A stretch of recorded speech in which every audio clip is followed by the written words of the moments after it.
Hey everyone, welcome to our little re-recording of our stream because we had so many technical difficulties.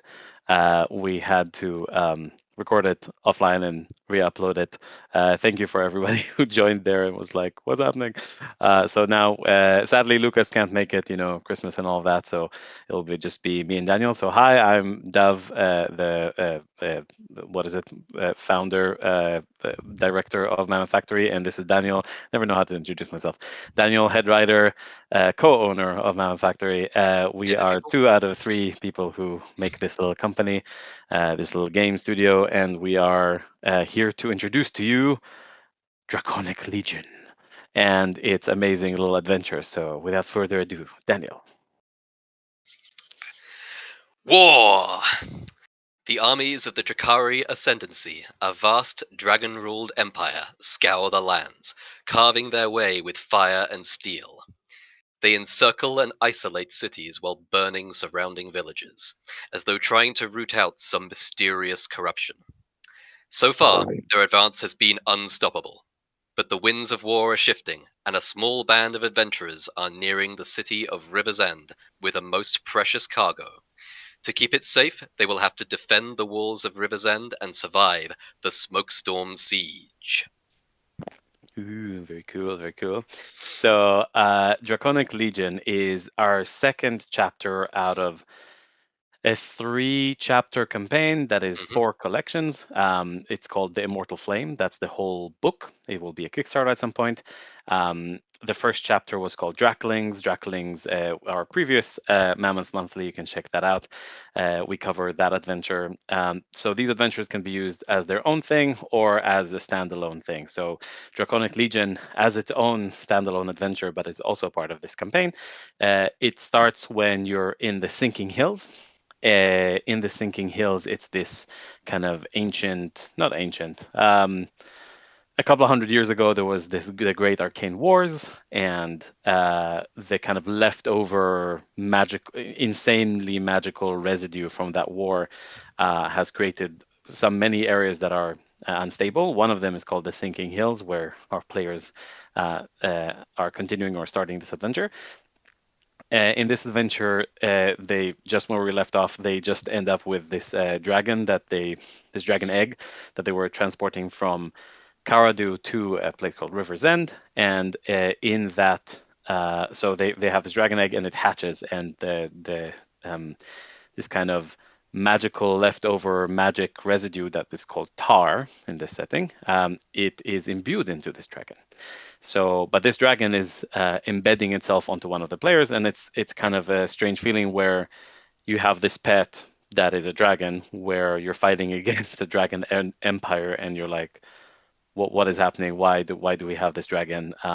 But players like pets, so hopefully they don't just kill it. They might. That would be a interesting plot twist.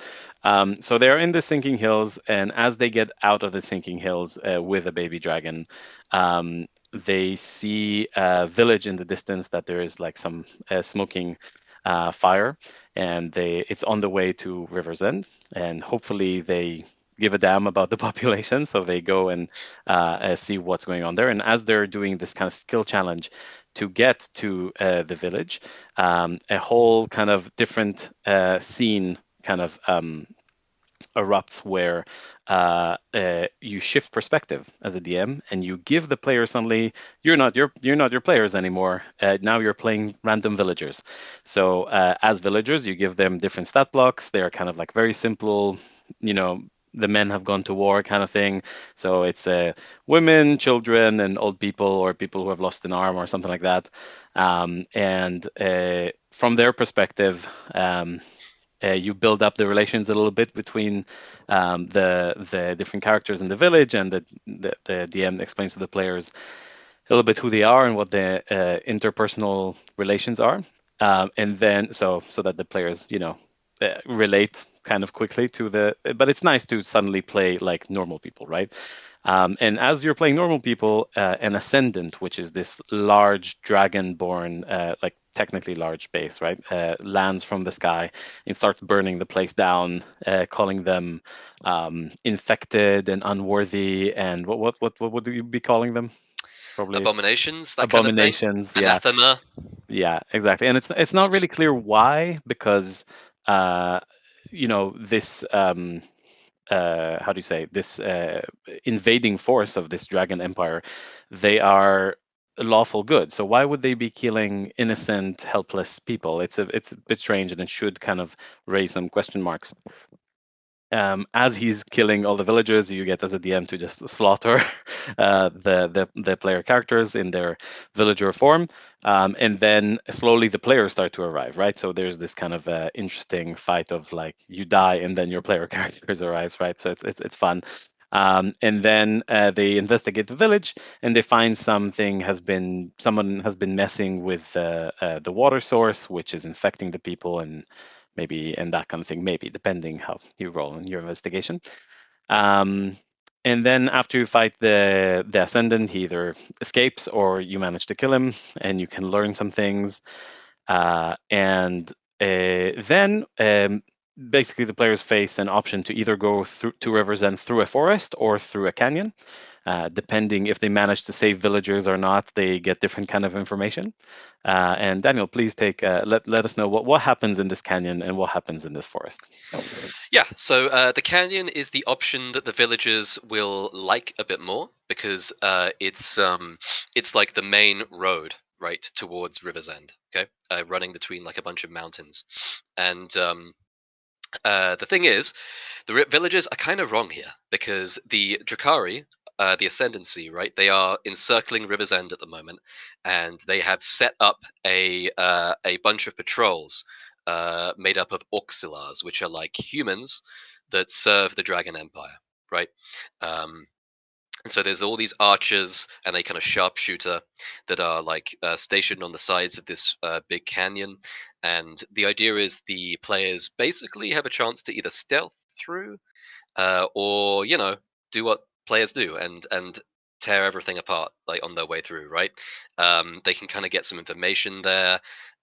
There's like a bunch of mechanics for the archers firing in volleys, right? Just covering whole areas with arrows, for firing fire arrows at night to light up the area if the players try and sneak through it when it's dark. Um, so that's one option. Then there is the forest, right? Which is kind of a bit of a spooky forest, right? But it's only become spooky recently. Like the villagers will kind of tell the characters that people have kind of gone missing in there recently, and this kind of has to do with the overarching plot of the adventure, right? Because there is a logging camp in there, made up of people from kind of nearby villages that have been exposed to a infectious substance, this tar thing that Nadav mentioned earlier, right? That has kind of driven them nuts and given them kind of weird little mutations, right? Um, and basically, players going through this area will have to either sneak past them or kind of chop their way through a whole bunch of crazy villagers who are slowly kind of turning into weird monstrosities, right? And I think that those are the two options. Nadav? Nice, nice. Yeah. So, and as you arrive to represent through one way or another, you're presented with the conundrum of we have a baby dragon in a city that is, part of an empire that is being attacked by a draconic empire. So you're trying to get this baby dragon to a person, to your contact, Araya, inside River's End. So you need to sneak in and all this kind of thing. And as you're trying to kind of figure out how to get into the city without being, being labeled as an enemy or something like that, you see convoy coming out of the city from the ascendancy, so enemy forces, some sort of an ambassador or some sort of a communication unit that has is coming out from Rivers End. So there's clearly some politics going on there, and maybe you can learn by speaking to some locals outside, or whatever, why they're leaving and what are the rumors, and you start to kind of get information as you get into the city. You start to understand a little bit of the politics, and people are saying, "Oh, they'll never attack the city because." They haven't attacked any of the other major cities in the war so far, and it's been 3 months. They're just killing small villages for some reason, and you start to know about the reason, but you're not telling anyone yet, or or you do. So that could be lead into all sorts of things, and you start to learn about what people care about and why. Some people are definitely scared that the ascendancy is coming. And then you try to look for Araya, and you find Araya, and you show him the dragon, and he's bamboozled because why is the dragon already hatched? Like, how did the growth from the dragon egg to how did so basically he has this unnatural substance called tar made the dragon like grow super quick. So he's bigger, but he's still like a baby, and it's like weird and not really clear. And they didn't even believe that they could infect a dragon with that tar substance, and it creates all this kind of like, wait, who are the bad guys? Or is it the Empire? Is it the Ascendancy? Is it? And what happens is that you learn from through meeting Uriah and meeting the local forces and through all sorts of different ways, you can learn that what the Ascendancy did with this convoy is that they tried to negotiate to just make River's End hand over Uriah and his research about Tar, because dun, dun, dun, big reveal is that the reason that the Ascendancy is attacking the Empire is because of Tar, because Tar is seen as incredibly unholy in the eyes of the Ascendancy, because it's bad juju Pretty magic. unholy. Yes, pretty unholy. Um, but because Araya is the cousin of the king, that's not going to happen, and the king will never just give up one of his nobles. Um, that is also a really important scientist for the empire, and so on and so forth. So, and he thinks they're bluffing. He thinks that they're not going to come. So you can learn all of this, and you get acquainted with like the protectors of the city, and you can learn like, is there going to be a fight? Is there not going to be a fight? And as you're, am I forgetting something? I feel like I might be forgetting something. Maybe not. No. So basically, I think so. it seems like there will be a fight, and the way that the fight, this is kind of one of our pride and joy of our game design, is that we've made a mass combat system, which you can use. You don't have to use, but it's really unique combat system that we've used also in the past in some of our other releases, and it allows for players to maintain their characters and basically using normal 5e combat while also controlling groups of hundreds and hundreds of soldiers. Uh, Kind of in this kind of abstract mass combat, and it's really nice and fun, and you get to still feel like you use your bonus, your action, your bonus action, your reaction, all these kind of normal 5e mechanics. So it's quite intuitive to learn. But it's yeah, it's a lot of fun, and so there is this big fight basically that happens, and as these the ascendancy arrives with 400 or 300 strong. They burn um, all the field outside and create this massive smoke screen, and they manipulate the smoke with, like, because they are like a fire. Well, they worship the immortal flame, right? So they have a lot of fire magic, fire adjacent smoke, right? So that's why it's called Smoke Storm Siege, because they manipulate the fog, the smoke, to kind of go into the city, and people are coughing and there's bad visibility, and it looks like they're attacking the walls, but what they're actually doing is that they're using these super cool musician minis that we made that have this magical impact through the ground. They vibrate, they control these worms that they brought with them, and they tunnel under the walls. So there's all this chaos happening with like smoke kind of covering the city and people coughing and they can't see each other, and there's all this kind of chaos. And are they attacking? Oh, they're attacking the walls. No, they're inside the city. How are they inside the city? Blah, blah, blah. Communication, big distances. Like there's fireballs going on because their caster has fireballs. It's quite a scary scene, really. Um, and the fight has multiple stages. There's things that are on the walls. There's like two anti-heroes, like villains basically, that have different effects, and they're trying to get to the king because, as a lawful good empire, which the ascendancy is, they're trying to prevent bloodshed. So they're actually trying to either find Araya or find the king, whatever happens first. And if they get the king, maybe they can force him to, um, how do you say, Surrender. no, surrender. Thank you. And so there's a final showdown at the throne room. Oh, I forgot to mention, they're not actually coming with dragons, because dragons are, even for a draconic empire, they're quite a rare resource, and they felt like they didn't need it because they have the worms and they have this caster and all that stuff. So they felt like they could take the city without a dragon, um, and because the players are there, they're wrong. The players are basically they become the heroes by saving the city and saving the king, and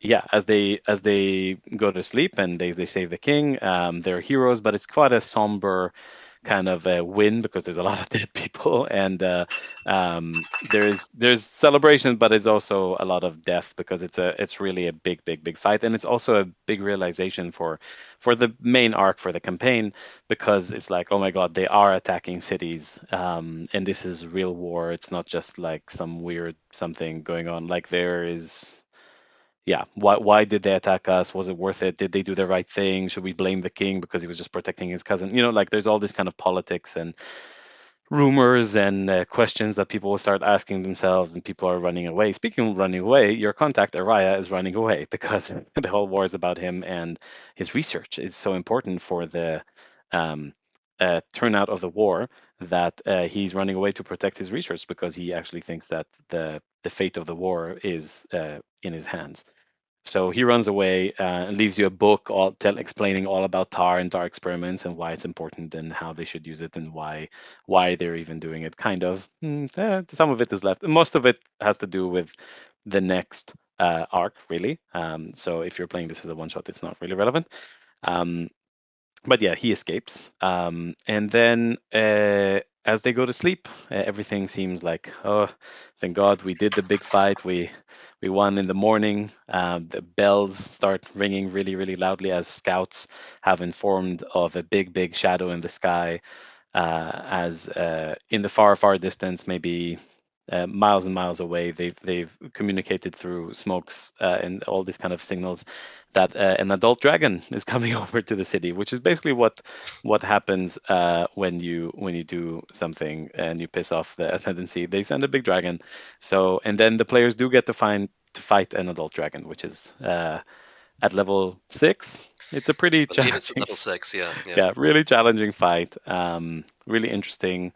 And it's one of the most badass minis I think we've ever made. Hmm. Um, yeah, I think that kind of ends it. Adept. So it's a lovely dragon themed adventure with espionage and conflict of interest, and you're not sure who is the good guy, who's the bad guy, and you're smuggling a small dragon, and there is like a dragon army, and you fight a dragon. All that level 5 and 6.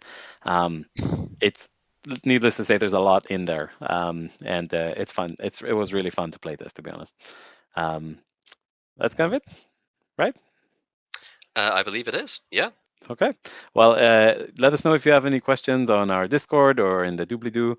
And thank you for coming, and rampage on. See All you around, right. people. Take care. Bye bye. Happy holidays. Happy holidays.